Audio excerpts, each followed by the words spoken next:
नमस्कार, मैं हूं आपके साथ संदीप ग्रोवर और मनीलैंड के खास वीकली शो कंपनी नामा में आपका बहुत बहुत स्वागत है। इस शो में हम आपको कॉर्पोरेट और स्टार्टअप जगत की कारोबारी हफ्ते की बड़ी खबरों के साथ साथ विवादों से जुड़ी खबरों के बारे में भी पूरी जानकारी देते हैं हमारे खास सेगमेंट ऑन द रडार के जरिए। तो बिना समय गवाए कॉर्पोरेट से जुड़ी बड़ी खबरों के साथ शुरू करते हैं आज का एपिसोड। बढ़ते हैं पहली खबर की तरफ। 25 दिसंबर यानी सोमवार को रिलायंस इंडस्ट्रीज और वॉल्ट डिज्नी के बोर्ड ने अपने भारत के मीडिया और एंटरटेनमेंट कारोबार के मर्जर का रास्ता साफ कर दिया है। इस डील के तहत जियो और डिज्नी हॉटस्टार के ऑनलाइन प्लेटफॉर्म भी एक हो जाएंगे। मर्जर के बाद बनी नई कंपनी देश की सबसे बड़ी एंटरटेनमेंट कंपनी होगी, जिसमें रिलायंस की करीब 51% और वॉल्ट डिज्नी की बाकी बची 49% हिस्सेदारी होगी। फरवरी 2024 में पूरी होने वाली इस डील की खबर के बाद 26 दिसंबर को रिलायंस इंडस्ट्रीज के शेयर में करीब आधा फीसदी की बढ़त के साथ 2,579 रुपये के स्तर पर क्लोजिंग देखने को मिली थी। दूसरी खबर, आरबीएल बैंक के लिए इस हफ्ते एक अच्छी खबर आई। खबर यह है कि बैंक के बोर्ड पर आरबीआई की ओर से नियुक्त अतिरिक्त डायरेक्टर की अवधि खत्म हो गई है और आरबीआई ने इस अवधि को आगे नहीं बढ़ाया है, यानी कि अब बैंक के बोर्ड पर आरबीआई का कोई डायरेक्टर नहीं होगा। 26 दिसंबर जब यह खबर आई तो उसके बाद आरबीएल बैंक का शेयर शुरुआती कारोबार में 2% से ज़्यादा चढ़कर 278 रुपये 70 पैसे तक उछल गया था, पर कारोबार के अंत पर शेयर 4% से ज़्यादा की गिरावट के साथ 260 रुपये 50 पैसे के स्तर पर बंद हुआ। तीसरी खबर, सोमवार 25 दिसंबर को छुट्टी होने के बावजूद अदानी समूह इस हफ्ते कई खबरों के चलते फोकस में रहा। पहली खबर यह है कि अदानी ग्रीन ने सोलर एनर्जी कॉर्प के साथ 8,000 मेगावाट सोलर पावर के लिए पावर परचेस एग्रीमेंट यानी पीपीए साइन किया है। कारोबार के आखिरी घंटे में तेज खरीदारी के दम पर 26 दिसंबर को अदानी ग्रीन के शेयर की क्लोजिंग 5.5% की बढ़त के साथ 1,617 रुपये 5 पैसे के स्तर पर देखने को मिली। खबर यह भी थी कि अदानी विल्मर की दो प्रमोटर ग्रुप कंपनियां अदानी कमोडिटीज और लेंस पीटीई इस कंपनी में करीब 1.25% हिस्सा बेच सकते हैं। सेबी के न्यूनतम 25% पब्लिक होल्डिंग के नियम के अनुपालन के चलते ये हिस्सेदारी बेचने की योजना बनाई जा रही है। 26 दिसंबर को अदानी विल्मर का शेयर आधा फीसदी गिरकर 363 रुपये 15 पैसे के स्तर पर बंद हुआ। 27 दिसंबर को खबर आई कि अदानी ग्रीन में प्रमोटर्स वारंट्स के जरिए 9,350 करोड़ रुपए का निवेश करेंगे, जिसका इस्तेमाल कंपनी कर्ज चुकाने पर करेगी। जनवरी 2024 में 1,481 रुपये के भाव पर जारी होने वाले वारंट्स 18 महीने के अंदर शेयरों में तब्दील होंगे, जिसके बाद अदानी समूह की इस कंपनी में हिस्सेदारी 56.37% से बढ़कर 58.05% हो जाएगी। 27 दिसंबर को अदानी ग्रीन का शेयर हल्की गिरावट के साथ 1,597 रुपये के स्तर पर बंद हुआ। हालांकि इंटरडे में शेयर ने 1,657 रुपये 95 पैसे की ऊंचाई को भी छुआ था। साथ ही खबर यह भी है कि अदानी एनर्जी सॉल्यूशंस ने पीएफसी कंसल्टिंग से गुजरात में हलवाड़ ट्रांसमिशन प्रोजेक्ट खरीदने के लिए करार किया है। हलवाड़ ट्रांसमिशन पीएफसी कंसल्टिंग की ओर से बनाई गई एक एसपीवी है, जो गुजरात के खवड़ा आरी पार्क से 7 गीगावाट पावर को इवैक्यूएट करने के लिए स्थापित की गई है। अदानी एनर्जी 35 साल के लिए 301 किलोमीटर का ट्रांसमिशन प्रोजेक्ट लगाने पर 3,000 करोड़ रुपए का खर्च करेगी। 27 दिसंबर को अदानी एनर्जी का शेयर 2.25% चढ़कर 1,060 रुपये के आसपास बंद हुआ था। 28 दिसंबर की सुबह खबर थी कि अदानी एनर्जी की subsidiary company Adani transmission step 4 यानी ATSFL ने भारत और दूसरे देशों में स्मार्ट मीटरिंग प्रोजेक्ट्स के लिए यूएई की कंपनी इस्या सॉफ्ट होल्डिंग्स के साथ ज्वाइंट वेंचर कंपनी यानी जेवी कंपनी बनाने की घोषणा की है। इस जेवी कंपनी में ATSFL की 49% हिस्सेदारी होगी। खबर के बाद 28 दिसंबर को अदानी एनर्जी सॉल्यूशंस का शेयर 3% से ज़्यादा गिरकर 1,025 रुपये 80 पैसे के स्तर पर बंद हुआ था। चौथी खबर, पेंट बनाने वाली कंपनी कांसाई नेरोलैक ने मुंबई के लोअर परेल इलाके में स्थित अपनी खाली पड़ी जमीन को 726 करोड़ रुपए में बेचने के लिए करार किया है। रुनवाल डेवलपर्स की सब्सिडरी कंपनी एथॉन डेवलपर्स के साथ ये करार किया गया है। जमीन बिक्री की खबर से 27 दिसंबर को कांसाई नेरोलैक के शेयर 3.5% की बढ़त लेकर 336 रुपये 50 पैसे पर बंद हुआ। हालांकि दिन के दौरान शेयर 357 रुपये 30 पैसे तक भी उछल गया था। पांचवी खबर, इंडियाबुल्स हाउसिंग फाइनेंस के एक पब्लिक शेयर होल्डर मैथ्यू साइरियक ने मंगलवार 26 दिसंबर को बल्क डील के जरिए कंपनी की अतिरिक्त आधा फीसदी हिस्सेदारी खरीदी है। ब्लैकस्टोन के पूर्व हेड रह चुके मैथ्यू साइरियक ने 213 रुपये 57 पैसे के दाम पर इस कंपनी के करीब 25 लाख शेयर खरीदे हैं। इस डील के बाद साइरियक की कंपनी में हिस्सेदारी 1% से बढ़कर 1.5% के पार चली गई है। बल्क डील की डिटेल सामने आने के बाद 27 दिसंबर को इंडियाबुल्स हाउसिंग फाइनेंस के शेयर में 0.25% की तेजी के साथ 215 रुपये के स्तर पर क्लोजिंग देखने को मिली। छठी खबर, metal and mining company Vedanta की parent company Vedanta resources limited यानी VRL ने अपने बॉन्ड होल्डर्स से बॉन्ड भुगतान की शर्तों को बदलने के लिए डेडलाइन बढ़ाकर 2 जनवरी करने की मांग की है। 2024 और 2025 में भुगतान के लिए आने वाले करीब $3.25 अरब के बॉन्ड्स के लिए कंपनी नई शर्तों की गुजारिश कर रही है, जिसके लिए 27 दिसंबर को डेडलाइन खत्म होने वाली थी। 26 दिसंबर को वेदांता का शेयर 0.25% चढ़कर 261 रुपये 70 पैसे के स्तर पर बंद हुआ। 28 दिसंबर को भी दो खबरें थी। पहली ये कि वेदांता ने अपने 2500 करोड़ रुपए के एनसीडीज के ब्याज का भुगतान कर दिया है, जिसकी डेडलाइन 27 दिसंबर की थी। दूसरी खबर यह थी कि कंपनी ने मीनाक्षी एनर्जी के अधिग्रहण की प्रक्रिया पूरी कर ली है। दिवालिया प्रक्रिया के जरिए इस साल कंपनी ने मीनाक्षी एनर्जी को 1440 करोड़ रुपए की रकम में खरीदा था। 28 दिसंबर को वेदांता का शेयर 0.25% की बढ़त के साथ 256 रुपये 90 पैसे के स्तर पर बंद हुआ था। अगली खबर, बंधन बैंक अपने सस्ते होम लोन का portfolio asset reconstruction company India यानी आरसीएल को 280 करोड़ रुपए में बेचने जा रहा है। बैंक के इस होम लोन पोर्टफोलियो की वैल्यू 850 करोड़ रुपए के आसपास की है। इस डील से एक बात तो साफ है कि लोअर इनकम ग्रुप्स में स्ट्रेस की स्थिति है, यानी कि ग्राहकों को घर खरीदने के लिए उठाए गए 10 से 12 लाख रुपए के होम लोन के भुगतान में दिक्कत हो रही है। 28 दिसंबर को बंधन बैंक का शेयर दिन के दौरान 1.5% तक गिर गया था, पर कारोबार की समाप्ति करीब आधा फीसदी की बढ़त के साथ 239 रुपए के स्तर पर देखने को मिली।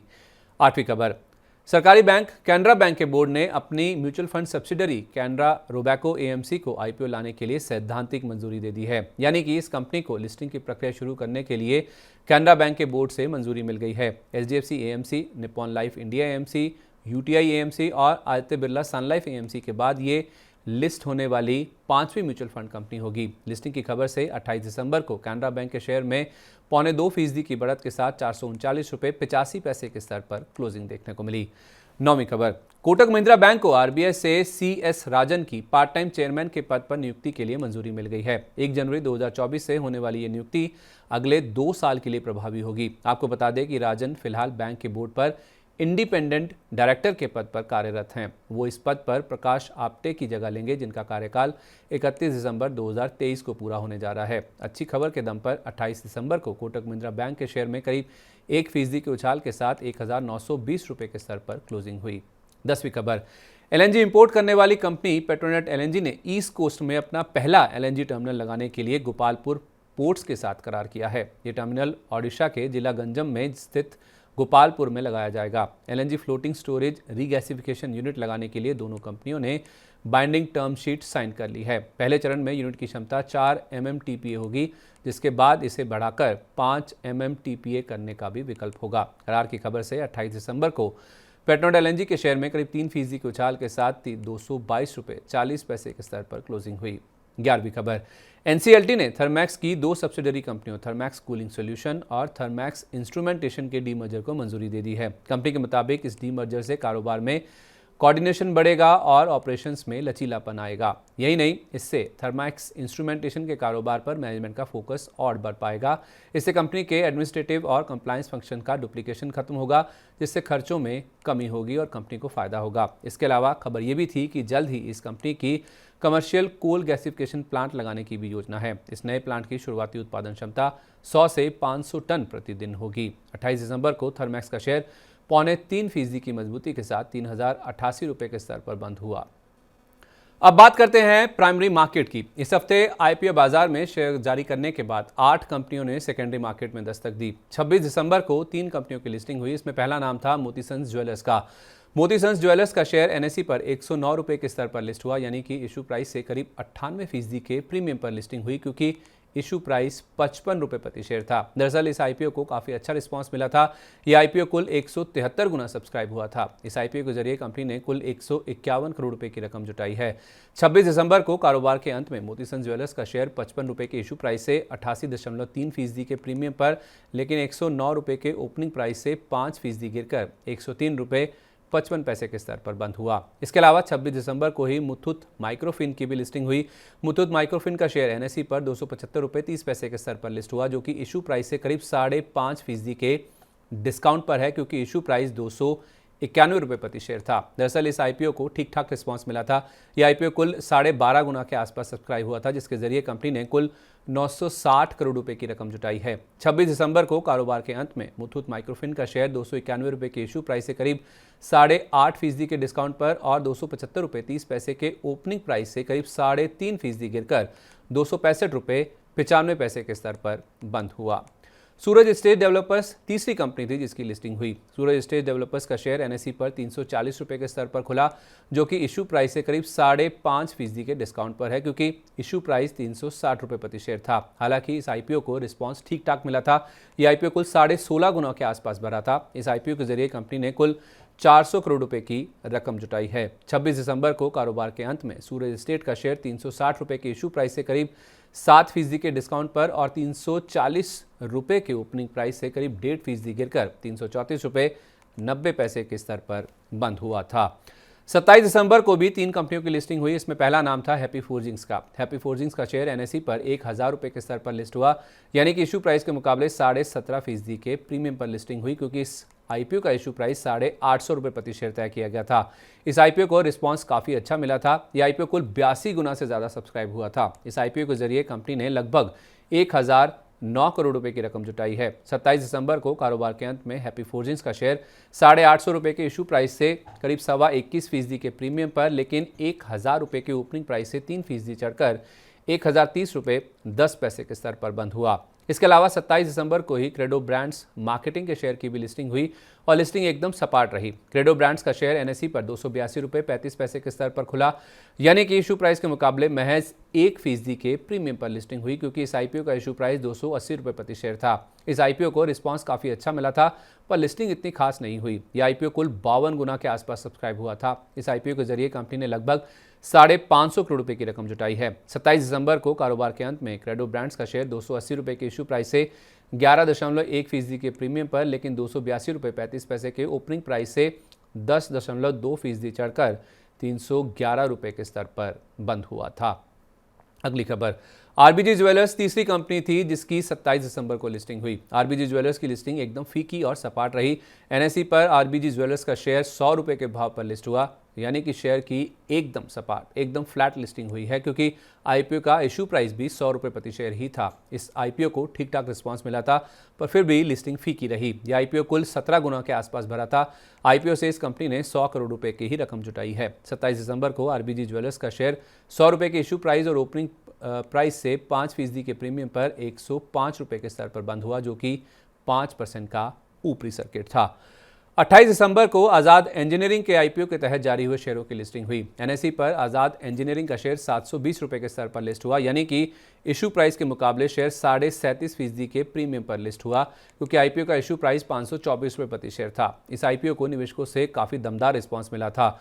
यह आईपीओ कुल 83 गुना के आसपास भरा था, जिसके जरिए इस कंपनी ने कुल 740 करोड़ रुपये की रकम जुटाई है। 28 दिसंबर को कारोबार की समाप्ति पर शेयर 524 रुपये के इशू प्राइस से 28.5% की बढ़त लेकर 673 रुपये 25 पैसे के स्तर पर बंद हुआ, जो कि 720 रुपये के ओपनिंग प्राइस से 6.5% नीचे है। शुक्रवार 29 दिसंबर को इनोवा कैपटैप के शेयरों की लिस्टिंग हुई, जो कि अच्छी देखने को मिली है। इनोवा कैपटैप का शेयर एनएसई पर 452 रुपये 10 पैसे के भाव पर लिस्ट हुआ, यानी कि इशू प्राइस से 1% के आसपास के प्रीमियम पर लिस्टिंग हुई, क्योंकि इस आईपीओ का इशू प्राइस 448 रुपये प्रति शेयर था। हालांकि इस आईपीओ को निवेशकों से रिस्पांस काफ़ी अच्छा मिला था। यह आईपीओ 55 गुना से ज़्यादा सब्सक्राइब हुआ था। इस आईपीओ के जरिए कंपनी ने कुल 570 करोड़ रुपए की रकम जुटाई है। 29 दिसंबर को इनोवा कैपटैप का शेयर 448 रुपये के इशू प्राइस से करीब 21% प्रीमियम पर 452 रुपये 10 पैसे के ओपनिंग प्राइस से 20% ऊपर 542 रुपये 50 पैसे के स्तर पर बंद हुआ, यानी कि 20% के ऊपरी सर्किट पर लोअर लेवल से रिकवरी के बाद क्लोजिंग देखने को मिली। तो ये थी बीते कारोबारी हफ्ते की कॉर्पोरेट जगत से जुड़ी बड़ी सुर्खियां। लेकिन अब रुक करते हैं कॉर्पोरेट जगत की ऐसी खबरों का जिनमें कोई ना कोई विवाद जुड़ा हुआ है, हमारे खास सेगमेंट ऑन द रडार के जरिए, और आपको ले चलते हैं पहली खबर की तरफ।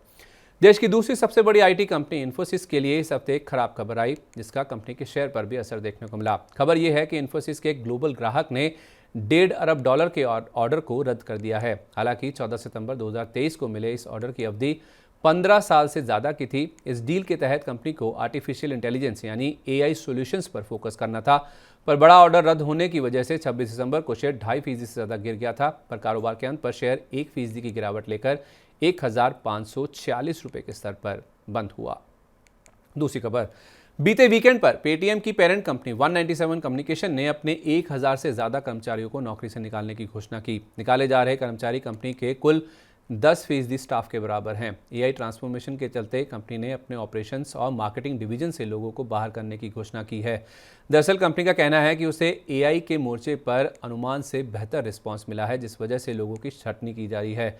इस रणनीतिक फैसले से खर्चों में कमी के साथ साथ बिजनेस ऑपरेशंस को रीअलाइन करने में मदद मिलेगी। छटनी की खबर के चलते 26 दिसंबर को पेटीएम का शेयर करीब 2.25% की कमजोरी लेकर 630 रुपये 80 पैसे के स्तर पर बंद हुआ।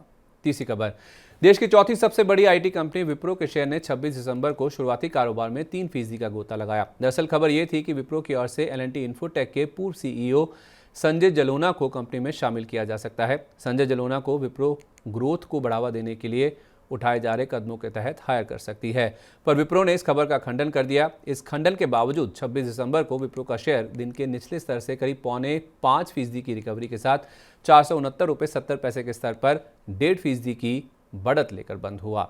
चौथी खबर, जाइडस लाइफ साइंसेज की सब्सिडरी कंपनी जाइडस हेल्थकेयर को आईटी विभाग से 284.58 करोड़ रुपए का डिमांड नोटिस मिला है। असेसमेंट ईयर 2023-24 की इनकम टैक्स रिटर्न की प्रोसेसिंग के दौरान पाई गई गलतियों के चलते आईटी विभाग के सेंट्रलाइज्ड प्रोसेसिंग सेंटर यानी सीपीसी ने ये नोटिस जारी किया है। हालांकि कंपनी का मानना है कि संशोधन होने के बाद आईटी विभाग की ओर से इस डिमांड को वापस ले लिया जाएगा, इसको हटा लिया जाएगा। 27 दिसंबर को जाइडस लाइफ साइंसेज का शेयर 2.25% की बढ़त लेकर 688 रुपये पर बंद हुआ। हालांकि शुरुआती कारोबार में शेयर 666 रुपये 75 पैसे तक भी फिसल गया था। पांचवी खबर, डिश टीवी के शेयरधारकों ने इस हफ्ते हुई ईजीएम में बड़ा उलटफेर किया है। दरअसल इस कंपनी के 71% से ज्यादा शेयरधारकों ने लगभग पूरे बोर्ड को वोट आउट कर दिया है। कंपनी के शेयरधारकों ने बोर्ड पर 4 डायरेक्टर्स की नियुक्ति के प्रस्ताव को खारिज कर दिया है। डिश टीवी के शेयरधारकों ने शंकर अग्रवाल की बोर्ड में दोबारा नियुक्ति के साथ साथ वीरेंद्र टागरा, राजेश साहनी और आंचल डेविड की नियुक्ति को भी रद्द कर दिया है। इस तरह इस कंपनी के बोर्ड में कुल 3 डायरेक्टर्स ही बचे हुए हैं। बोर्ड बदलने के फैसले से 27 दिसंबर को शेयर में करीब 2% की शुरुआती तेजी दिखी थी, पर क्लोजिंग आधा फीसदी की कमजोरी के साथ 19 रुपये 25 पैसे के स्तर पर देखने को मिली। छठी खबर, 26 दिसंबर को जी लन ने स्टॉक एक्सचेंजेस को जानकारी दी कि कंपनी के खिलाफ एक्सिस बैंक ने एनसीएलटी में एक अर्जी दाखिल की है। इस अर्जी में एक्सिस बैंक की ओर से जी लन के खिलाफ दिवालिया प्रक्रिया शुरू करने की मांग की गई है। जी लन के मुताबिक इस मामले में कंपनी को एनसीएलटी की मुंबई बेंच से नोटिस मिला है। जी लन ने कहा कि कंपनी एक्सिस बैंक की ओर से दाखिल अर्जी के फैक्ट्स को वेरीफाई करने के लिए जानकारी इकट्ठा कर रही है और इस मामले में स्टॉक एक्सचेंजों को आगे अपडेट किया जाएगा। खबर के बाद 27 दिसंबर को जी लन का शेयर करीब 2.25% की बढ़त के साथ 6 रुपये 65 पैसे के स्तर पर बंद हुआ।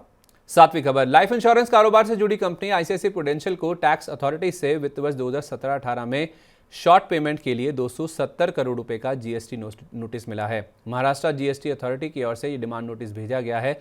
270 करोड़ रुपए की इस रकम में करीब 120 करोड़ रुपए का जीएसटी बकाया, 138 करोड़ रुपए का ब्याज और करीब 12 करोड़ रुपए की पेनल्टी भी शामिल है।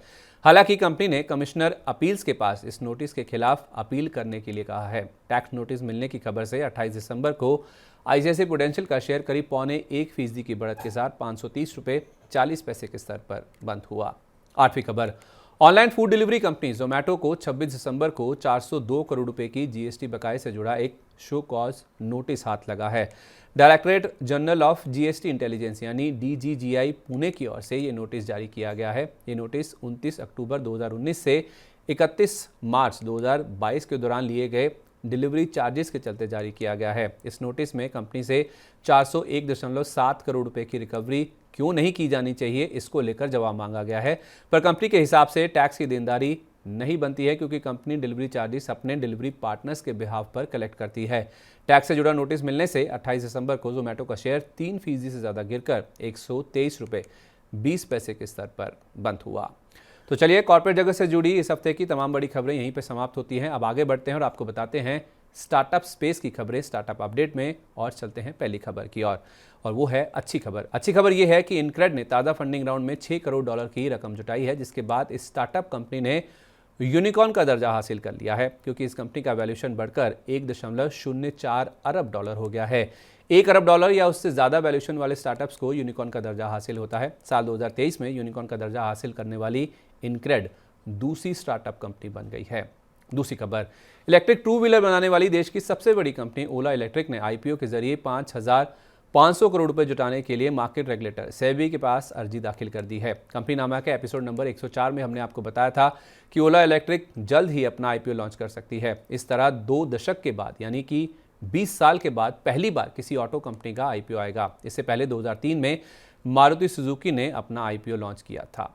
तीसरी खबर, एडटेक फर्म बायजूस के लिए खराब खबरों का दौर खत्म होने का नाम नहीं ले रहा है। इस कड़ी में अब खबर यह है कि यूएस की Code.org ने बायजूस की अमेरिका की सब्सिडरी व्हाइट हैट जूनियर के खिलाफ मुकदमा दाखिल किया है। ये मुकदमा बकाया पेमेंट के चलते दाखिल किया गया है। मई 2021 में Code.org ने व्हाइट हैट जूनियर के साथ लाइसेंसिंग एग्रीमेंट की घोषणा की थी, जिसके तहत 4 साल में $40 लाख की रकम का भुगतान होना था और इसी करार की शर्तों के तहत फीस का भुगतान ना होने के चलते ये मुकदमा दाखिल किया गया है। चौथी खबर, वित्त वर्ष 2023 में फिनटेक फर्म भारत पे की आय में 3 गुना के आसपास की बढ़ोतरी हुई है। पर गौर करने वाली बात है कि इस दौरान कंपनी के घाटे में भी अच्छी खासी कमी देखने को मिली है। वित्त वर्ष 2022 में 321 करोड़ रुपए की तुलना में वित्त वर्ष 2023 में कंपनी की आय करीब 3 गुना बढ़कर 904 करोड़ रुपए रही है। लेकिन इस दौरान कंपनी के घाटे में 84.2% की कमी दर्ज की गई है। वित्त वर्ष 2022 में 5,594 करोड़ रुपए की तुलना में वित्त वर्ष 2023 में कंपनी का घाटा 886 करोड़ रुपए रहा है। पांचवी खबर, आईपीओ लाने की तैयारी में जुटी omni channel retailer first cry की वित्त वर्ष 2022-23 की आय 2 गुना से ज्यादा बढ़कर 5,632 करोड़ रुपए रही। पर इस दौरान कंपनी का घाटा 6 गुना से ज्यादा बढ़कर 486 करोड़ रुपए के स्तर पर पहुंच गया है। आईपीओ से इस कंपनी की 50 से 60 करोड़ डॉलर जुटाने की योजना है। 28 दिसंबर को खबर आई कि कंपनी ने 1,816 करोड़ रुपए जुटाने के लिए सेबी के पास अर्जी दाखिल कर दी है। इस आईपीओ के जरिए M&M अपने 28 लाख शेयर, रतन टाटा साहब 77,900 शेयर बेचने वाले हैं। तो इसी के साथ कॉर्पोरेट्स और स्टार्टअप जगत की पूरे हफ्ते की खबरों का सिलसिला यही खत्म होता है, यही समेटते हैं। उम्मीद है आपको कंपनी नामा का इस हफ्ते का एपिसोड अच्छा लगा होगा और आपको हमारा इस हफ्ते का एपिसोड कैसा लगा, अपना फीडबैक हमारे साथ जरूर शेयर करिएगा। तो अगले शनिवार की शाम को इसी समय आपसे फिर मुलाकात होगी नई खबरों के साथ, नए डेवलपमेंट्स के साथ। तब तक आप देखते रहिए मनी 9 और हाँ, पर्सनल फाइनेंस और बिजनेस जगत से जुड़ी तमाम बड़ी खबरों को जानने के लिए मनी 9 के सुपर ऐप को तुरंत डाउनलोड कर लीजिए। समय हो गया आपसे विदा लेने का। नमस्कार, शुभ रात्रि।